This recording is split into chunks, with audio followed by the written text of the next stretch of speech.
Yo, what is going on, you guys? It's your boy King Sanders here, and we are back with another day of sports betting. This is going to be for Monday, June 6th slate of MLB action.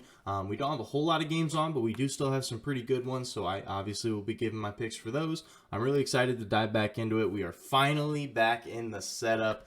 Yes, it feels so good to actually record on my PC again. It's been so long, so it's been like 2 weeks, I think, so it's definitely been pretty crazy, but we are back now, and I'm super excited to dive into it. But before we do, I did just want to go ahead and say that we are still currently on the road to 7,000 subscribers, so if you guys are new, make sure you guys do like, comment, and subscribe, and turn on that notification bell so you guys know whenever I post. And as always, a quick shout out here to all of our members here on the channel. Thank you guys so much for everything that you guys do, and thank you guys so much for giving such a small channel such a big chance, as I always say. Now, without any further ado, let's go ahead and dive into it. We'll do a quick recap as of yesterday. We had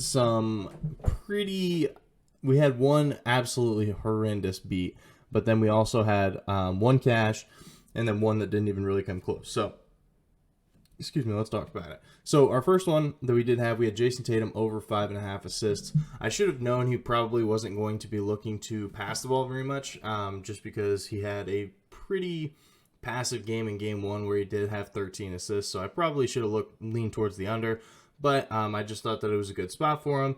I thought that they were still going to try to get the ball out of Jason Tatum's hands a lot, and let's be completely honest, Jason Tatum did have a lot of assist opportunities, but the Celtics just could not throw it into the ocean, so that was very unfortunate for us. But we did have Derek White over 1.5 threes. He does finish right on the hook for us, but in our favor, he does finish with 2. He shot 2 for 4, so he had to shoot 50% to be able to get there. But hey, shout out to Derek White. Dude's still been hooping. He actually put out some really good minutes off the bench, so I'm really happy for him. He played a pretty okay game. It's just unfortunately they got smoked. So hopefully game 3 is a little bit closer. But then we did have we had the Nationals and the Reds over 9.5 runs. This was the absolute most tough beat that I've had in a very long time. These two teams had 7 runs through 4 innings. 7 runs. And then they ended up getting the Nationals ended up getting a run in the 6th inning. And then the Reds got a run in the 8th inning, I believe. But no one else was able to get another run. So they finished with 9. So finished just under what we needed. So that one was pretty unfortunate. But you know, it is what it is. Bad beats happen all the time. That's what sports betting is all about. So let's go ahead and dive into today's plays, though. I do have 2 plays that I really like. So maybe you guys can get some other picks from other people if you guys are wanting some more. But these are just the 2 that I really like. So our first play of the day, we're taking Texas and Cleveland under 9 runs at -110 odds. Now, Texas on the road is 14-9-1 to the under, which is the 5th best in the entire MLB percentage-wise. So I think we see a little bit of value there. Texas has a hard time scoring runs on the road, but their defense has also stepped up a lot here recently too. Texas has actually gone under in 5 of their last 6 games, so they have not been in any sort of a shootout here in a long time, and 9 runs. That can be kind of hard to get to for sure. So I think that we do see a little bit of value there. And also John Gray is going to be on the mound for Texas. And in his last 5 games that he has pitched, he's had 1, 5, 2, 4, and 0 earned runs in those 5 games. So hopefully we can see more of some of the lower ones. I do think that if he does keep it under 5, I think we have a very good shot at winning this bet. But if you look at it from the flip side of things, from the Cleveland side of things, they are just 9-10 to the under at home, so they usually go over more often than not at home. But I just think that this is a pretty good spot for him, and here's why. Cal, that is going to be their pitcher. He, in his last 5 games that he has pitched, he's had 3, 2, 1, 4, and 3 earned runs in his last 5 games. So he doesn't really give up a whole lot of runs either. So hopefully both of these pitchers can keep the run totals low. Wow. And hopefully it does end up working out for us. Also, Cleveland is 6-3 to the under as home favorites this year. They're very slight favorites. Very, very slight favorites. but they are favorites, and 11-9 to the under as favorites in general. So anytime that they are favored at home or just favored in general, a lot of times they do go under. So hopefully that does end up working out for us. That's our first play of the day.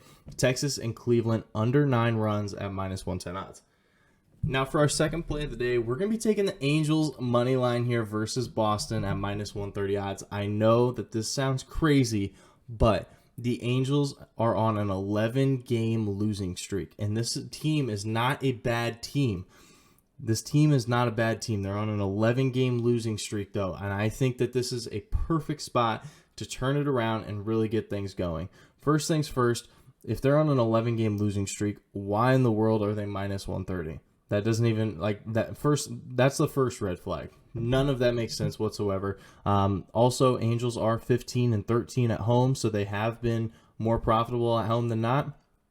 Also, as a home favorite, they're 13-10. So once again, they win a lot more often than not at home as a home favorite. And as a favorite in general, they are 22-16. So Angels are not a bad team. They're just going through a slump right now, and I think that this is going to be the time that they turn it around here versus Boston. Also, Noah Syndergaard has a 1.48 ERA at home. He is really, really good at home this year, and so I think that he's going to be able to.